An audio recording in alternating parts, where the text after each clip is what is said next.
This will be a part two for the video I was just recording.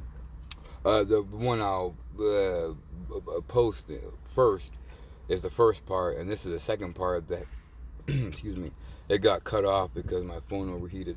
Anyways, we're talking about the anger and the violence that is literally erupting in this society currently, and how that is going to play out ultimately, especially onto those of us that have already paid our karma. We've already paid the piper, if you will, and we have sacrificed a great deal. You know what I mean? I have sacrificed everything pretty much. Um, I don't really have much left, and I really don't. I live very simply now. Like, once you give it up, it's very interesting actually. Let me give you a quick example here. When I left Texas, and the ancestors said, can you give it all up to get it all back? And I said, yes, and I meant that. But here's the kicker. As it turns out, everything I gave up, I don't really want much of it back. I would like a home, yes, but all the other things that I used to consider valuable, I no longer have any stake towards. I would never have a TV in my home. I had 3 TVs in my last apartment, and I wouldn't even get 1 TV now. You know what I mean? Like, there are just changes. Once you give things up, you learn about yourself, and you learn what you find valuable and what you don't. And truthfully, the majority of those material possessions, I don't even want anymore. And I would never buy them again because simply this society is scheduled for destruction anyways. But even if it wasn't, I still would not want those things because I know what really they do.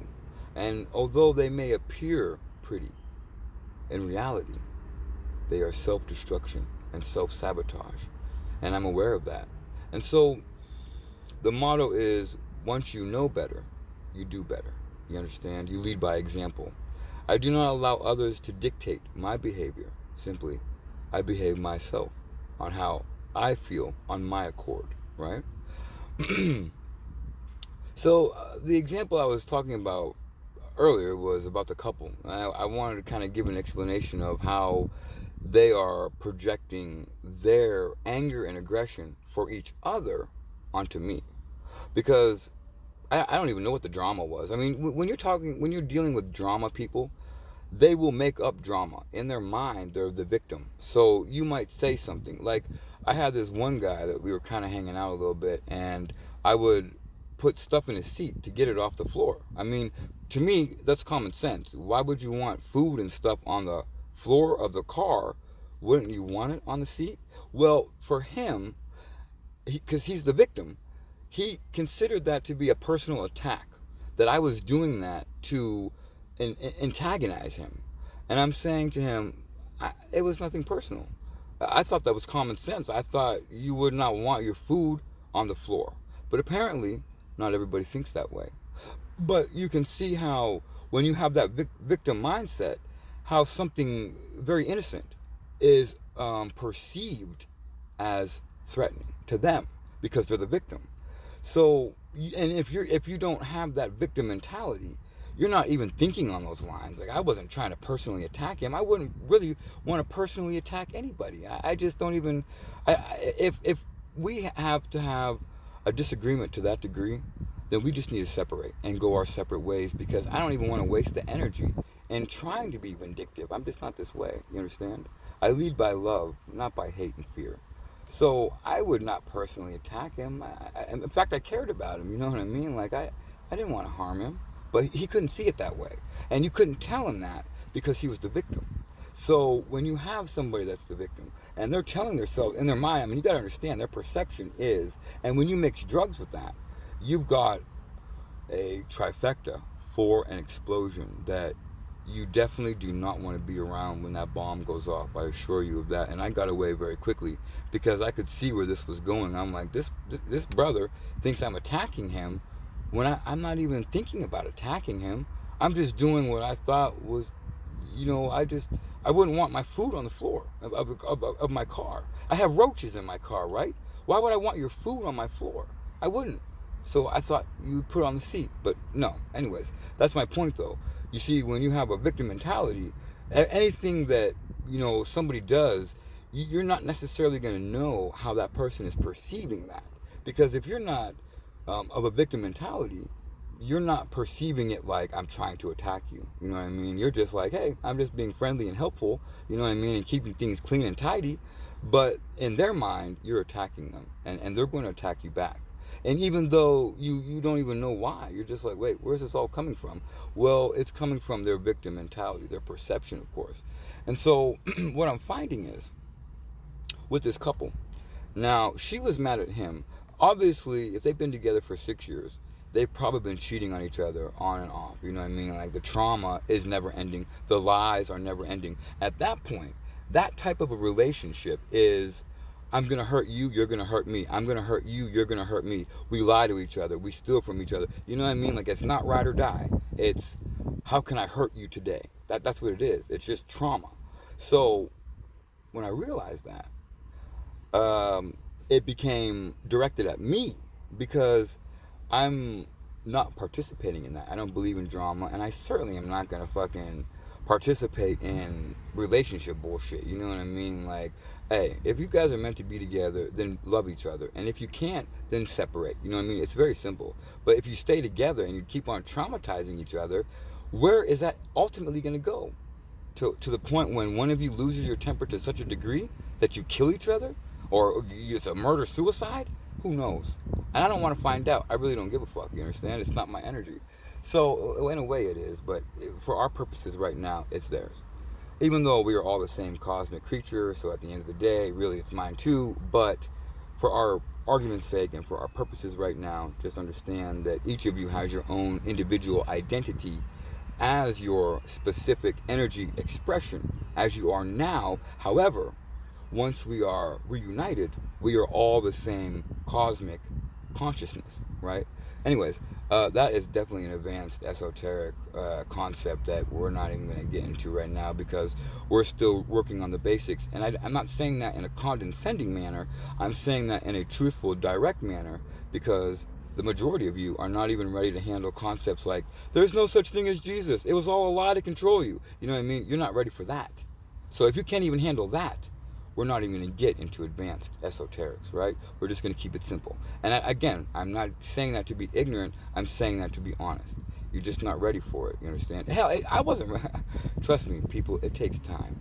It takes time. You can't just wake up one day and say, well, I want to be an advanced esoteric being. It does not work that way. You know, I had sent my brother a text, and I told him, oh, I have died 1,000 times to only live once. And the point there was, I have had so many existences to get to this existence. Finally, you understand? This didn't just occur overnight. This has taken me countless existences. Countless. You couldn't even possibly imagine. And I'm not even going to take you there, because most of you wouldn't believe me anyway, because you don't know that you're a multidimensional being that is capable of great things. And you don't remember who you are. You're allowing the oppressor to define you. And as such, you are limited by their limitations. I am not. To the same degree.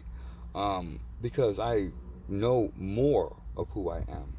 And I understand that. And I appreciate that, right? Anyways, and again, I'm not saying I'm better than anybody. And I think that's how these folks took it yesterday. Because I said to them, I think differently. You know, I don't think like y'all think. Because they're both into Jesus and shit like that. And I'm like, well, just because somebody thinks differently, it does not mean that they are bad. And it does not mean that they are harmful. It just simply means they think differently. You understand? But they could not get that. They felt like I was saying I'm better than them. And I'm like, now wait a minute. I never once said I'm better than you. But again, remember, it's that victim mentality. Their perception is they're always being attacked, right? So they're perceiving that, because they have to fit that perception of always being attacked. Even though I was not attacking them. I was just simply trying to explain something to them, like, hey, I'm just different, and I'm happy to be different. I don't want to be like y'all. And nothing against that. But I don't want to be that way. You understand? I'm happy to be who I am. I'm happy to be unique. I'm happy to be eccentric. So what ended up happening was they became very enraged, and they were very angry and became very shady. You know what I mean? Like, it was just really a shady scene after that. But what I realized was, like, I got a premonition in my mind because the lady had left her jacket in my car. And when she was packing up to go, I was watching her. You know what I mean? Not like watching her to see if she was stealing. I didn't even care about that stuff. But I was just watching, like, the way she was in such a frantic mode to get out of the car because her man had come. So the way she packed, it was very interesting to me that she would not have taken her jacket, which was on the seat. And I'm thinking, why would you have left your jacket when it's right there on the seat and you were frantically packing? How could you not have seen your jacket?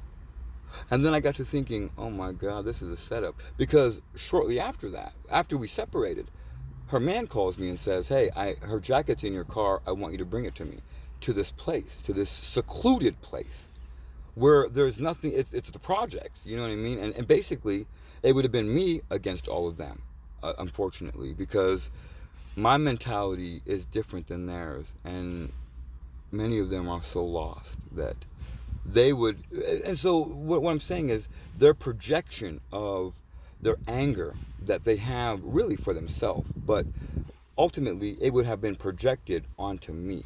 But they do this to themselves anyway. This is what I said. This is the purge right now, where people are literally, you're gonna eat, you guys are gonna tear yourselves apart, but not me, and not others like me, because we have done the work to sacrifice and to make sure that when that time comes, we're not a part of that.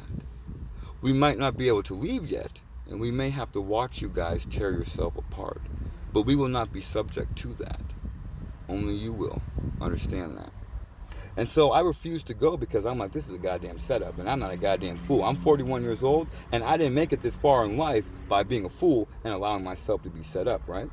So I didn't go. I was like, you know what? I'm gonna drop them off at a friend, at a mutual friend's, and you can pick them up there, because I'm not bringing them to you because I don't trust you. I don't even know you that well, and the tone of your voice is giving me I want to harm you, and I'm thinking, yeah, I'm not gonna participate in that. So, but the point here is, they're projecting. So Girly is traumatized by her dude, and he's traumatized by her, but that trauma they are projecting at somebody else completely innocent of all of that. Because I just met them that first night, and I didn't sleep with either one of them, and frankly I didn't want to.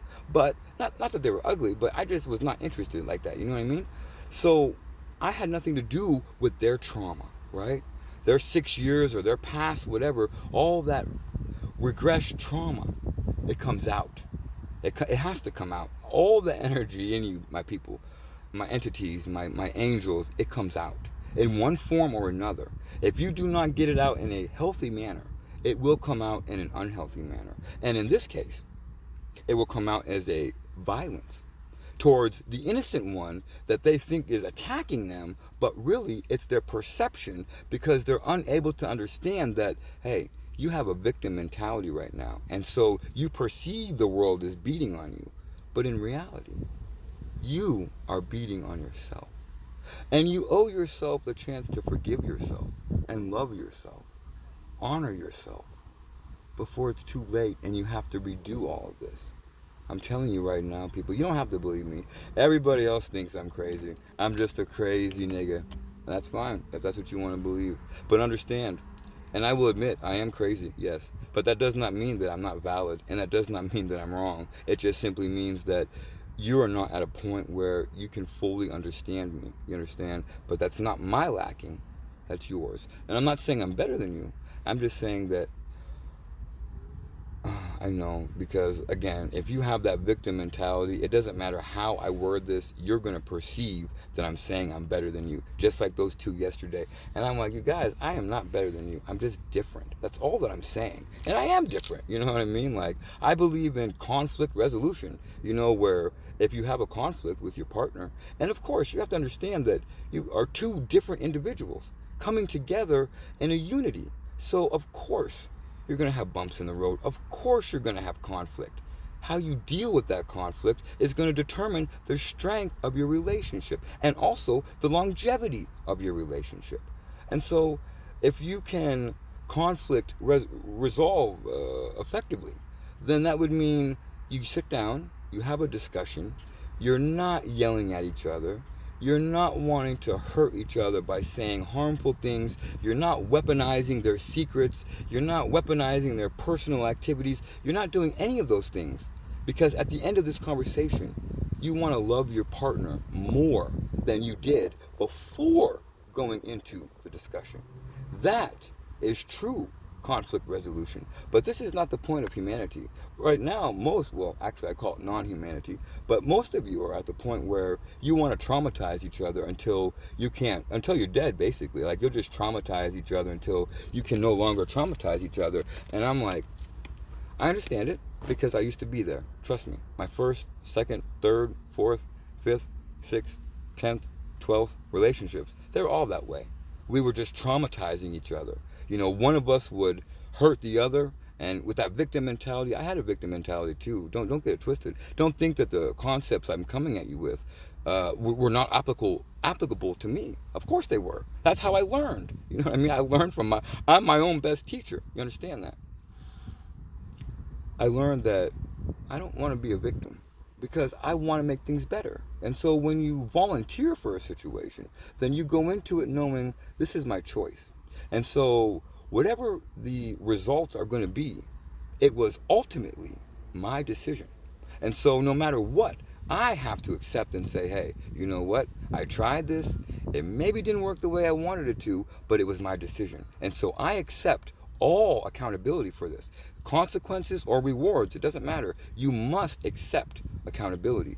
Most people cannot accept accountability for themselves. And I try to introduce them to that, like, hey, you know, I had this, I told you that friend, he was not even a friend, he was barely an acquaintance. But he would go out of his way to blame shit on me, like he lost his cell phone. Oh, well, because I was arguing with you, I dropped my phone and I wasn't paying attention and blah, blah, blah. And I'm like, now, wait a minute. So you're blaming on me the fact that you lost your phone. I never held your phone. You lost your phone. But because there's no accountability, he blamed it on me. That is what I'm talking about. If you cannot hold yourself accountable for your own behaviors and your own actions, I'm sorry, but you will be purged. And that's not me. I mean, I love all of you with my heart. You know, you're not going to understand this, but in an advanced esoteric way, I am a co-creating father of all of this existence. And so all of you are essentially my babies. And I love you all as though you were my own baby, right? I don't want to see no harm come to you, but it will, because you chose that, not me. And so you must accept accountability for yourself. The ancestors are here, and they are requesting. Your participation is not deniable. You must and you will be held accountable for yourself. Even if you cannot hold yourself accountable, they will. And ignorance, you cannot say, well, ancestors, I didn't know. Ignorance is not an excuse. And they made that very clear to me. And every video that I've made so far, I've made that very clear, because they were very clear when they told me ignorance is not an excuse. And you will be held accountable for your behavior. And for my angels, I wish you all so much goodness and love and prosperity. Although I know in my heart you will not get that yet. You must exist many more lifetimes before you'll be able to enjoy that truthfully. But for now, only your screams will keep you company. And you will beg for death, but death will not respond. Death will not answer. Your only comfort will be your screams. I wish you well.